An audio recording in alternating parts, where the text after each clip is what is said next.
स्वागत है आपका उज्जवल क्लासेस में। फ्रेंड्स, अपन रीड साइकोलॉजी की फर्स्ट यूनिट पढ़ रहे थे और इसमें हम पढ़ रहे थे मनोविश्लेषणात्मक सिद्धांत। उसके दो पहलू अपन पढ़ चुके हैं, स्थलाकृतिक और गत्यात्मक पहलू, और तीसरा है मनोलैंगिक विकास सिद्धांत। तो जाहिर सी बात है, यदि मनोविश्लेषणात्मक सिगमंड फ्राइड का था, उसी का ही पहलू है, तो ये भी किसका है? सिगमंड फ्राइड का दिया हुआ है। और इसमें सिगमंड फ्राइड ने 5 अवस्था बताई है, उसका अपन डिटेल से स्टडी करेंगे। उससे पहले यदि आपको वीडियो अच्छा लगे तो पहले लाइक कर दीजिएगा, और चैनल पे नए हो तो सब्सक्राइब कर दीजिएगा, और कमेंट करके बताना कैसा लगता है। तो स्टार्ट करते हैं। इसको इसने 5 अवस्थाएं बताई थी, और सिगमंड फ्राइड का ऐसा कहना है कि बच्चे में जो काम प्रवृत्ति है वो जन्म से ही पाई जाती है। हालांकि हर अवस्था में उसका क्षेत्र अलग अलग होता है कि वो किस क्षेत्र से प्रकट करता है, उसकी आपूर्ति जो है वो किस क्षेत्र से करता है, वो अलग अलग होते हैं, लेकिन हर अवस्था में काम प्रवृत्ति पाई जाती है। तो सिगमंड फ्राइड ने 5 अवस्थाएं बताई थी, और 5 अवस्थाओं से संबंधित जो कामुकता क्षेत्र है वो बताए हैं। इसके बाद में उस अवस्था में मुख्य रूप से किस चीज का प्रशिक्षण दिया जाता है, ट्रेनिंग किस चीज की दी जाती है, तो वो मुख्य विकास क्षेत्र बताया था। और स्थिरीकरण का मतलब कि यदि कामुकता है, सेक्सुअलिटी का या तो पूर्ति ज्यादा हो रही है या कम हो रही है, तो या तो कम हो या फिर नॉर्मल हो, तब तो ठीक है। लेकिन या तो पूर्ति कम हो सेक्सुअलिटी की, या ज्यादा हो, आवश्यकता से ज्यादा हो, तो क्या होता है कि वो चीजें स्थायी हो जाती है, और स्थायी होने से वो किशोरावस्था में किसी न किसी रूप में उभर कर हमारे सामने आती है। तो हम चलिए देखते हैं कि 5 अवस्थाएं कौन कौन सी है। इसमें 5 अवस्थाएं हैं: मुख्य, गुदीय अवस्था, लैंगिक अवस्था, अदृश्य अवस्था, या इसको प्रसुप्ति अवस्था या सुप्तावस्था भी बोल सकते हैं, और जन्नेंद्रिय अवस्था। तो सबसे पहली है मुख्य अवस्था, और इसका काल होता है 0 से 1 वर्ष या 18 माह। 1 वर्ष भी आ सकता है, 0 से 1.5 वर्ष भी आ सकता है, 0 से 2 वर्ष आए तब भी कोई दिक्कत नहीं है। कौन सी होगी? इससे जो काल है वो अलग अलग बुक्स में आपको अलग अलग मिलेगा, लेकिन 0 से 1.5 माह है, 1.5 वर्ष, 1 वर्ष या 2 वर्ष चलेगा। कौन सी होगी? मुख्य अवस्था। और इसमें कामुकता क्षेत्र क्या होगा? मुख।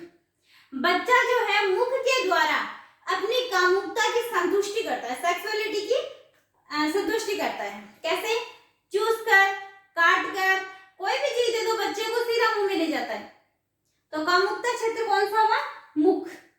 और इस अवस्था में बच्चे को विशेष रूप से जो प्रशिक्षण दिया जाता है, जो ट्रेनिंग दी जाती है, वो किसकी दी जाती है? स्तनपान छुड़ाना। यस, बच्चे को स्तनपान करवाना। स्तनपान जो छुड़ाने की क्रिया, उसको वीनिंग कहते हैं। और स्तनपान बच्चे को 6 महीने तक स्तनपान करवाया जाता है, और माँ का दूध ही पिलाया जाता है। इसके बाद में 6 महीने के बाद में उसे प्रशिक्षण दिया जाता है, यानी धीरे धीरे थोड़ा 6 महीने के बाद में लिक्विड आहार, उसके बाद में ठोस आहार देना शुरू करते हैं, और धीरे धीरे उसको क्रम से छुड़ाया जाता है। तो ये ट्रेनिंग कब दी जाती है? 0 से 1.5 वर्ष या 1 वर्ष की अवस्था में इसमें। और इस अवस्था में यदि उसकी जो कामुकता है या सेक्सुअलिटी है, उसकी या तो पूर्ति ज्यादा हो रही है या कम हो रही है, तो क्या उसमें स्थिरीकरण हो सकता है? क्या क्या चीजें उसमें किशोर अवस्था में उभर कर आ सकती है? यदि इस अवस्था में ज्यादा आपूर्ति हुई या कम हुई है, तो किशोर जो है होने के बाद में वो या तो धूम्रपान करना शुरू कर देगा, या फिर अधिक बोलना शुरू कर देगा, या फिर च्युइंगम चबाना। कई जो है सारा दिन च्युइंगम चबाते रहते हैं, वो गलती कहां से है? यहाँ से हुई है। इसके बाद में दूसरी है गुदीय अवस्था। गुदा क्षेत्र, मलमूत्र विसर्जन का जो क्षेत्र है उसको क्या बोलते हैं? गुदा क्षेत्र। गुदीय अवस्था में अवधि है 18 माह से 3 वर्ष, 2 वर्ष से 3 वर्ष भी आ सकती है, 1.5 वर्ष से 3 वर्ष भी आ सकती है। और कामुकता क्षेत्र कौन सा होता है? गुदा। कौन सा होता है? गुदा। कामुकता क्षेत्र, बच्चा जो है मल मूत्र विसर्जन करने में करके भी अपनी सेक्सुअलिटी की पूर्ति करता है। फिर इस टाइम पे जो ट्रेनिंग दी जाती है, कौन सी टॉयलेट ट्रेनिंग इस टाइम पे दी जाती है, कौन सी अवस्था में, क्वेश्चन भी आ चुका है कि टॉयलेट ट्रेनिंग बच्चे को किस उम्र में दी जाती है, तो किस उम्र में, 18 माह से 3 वर्ष की उम्र में मल मूत्र विसर्जन प्रशिक्षण दिया जाता है। यानी बच्चे को सिखाया जाता है कि सुसु पोटी की एक स्थायी जगह है बेटा, वहां पे जाके आपको सुसु पोटी करनी चाहिए।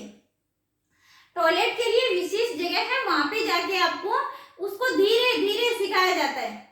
कई पेरेंट्स अवॉइड कर देते हैं कि नहीं बड़ा होगा तब सीख जाएंगे, लेकिन नहीं, एक विशेष अवस्था है, उसमें जरूरी है उसको प्रशिक्षण।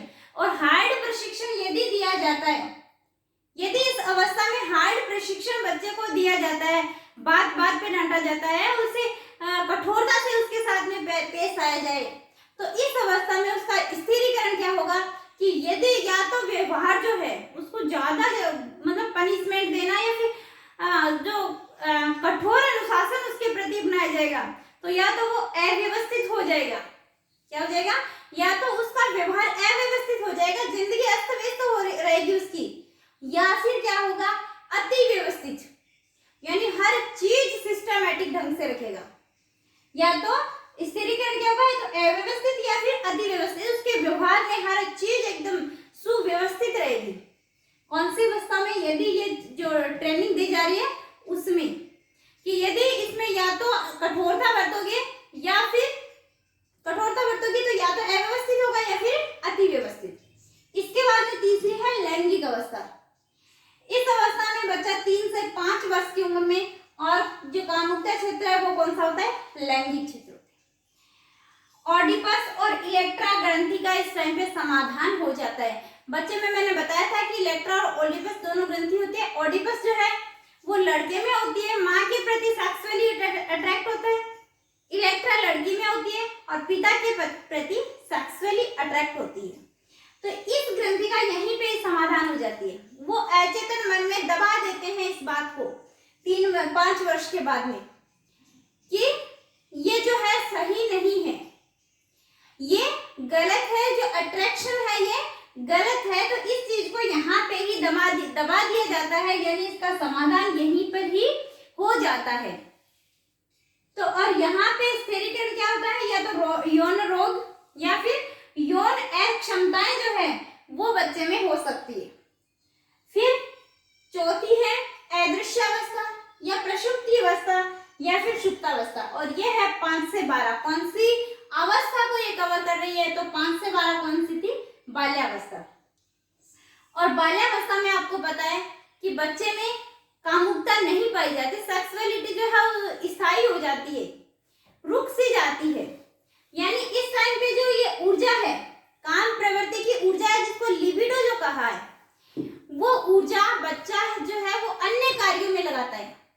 डांस वगैरह सीखना, पेंटिंग करना या फिर कोई रचनात्मक कार्य जैसे करना, तो उन कार्यों में ये ज्यादा लगाता है। इसलिए यहाँ पे कामुकता क्षेत्र कुछ नहीं होगा और ना ही किसी का स्थायीकरण होगा, स्थिरीकरण होगा।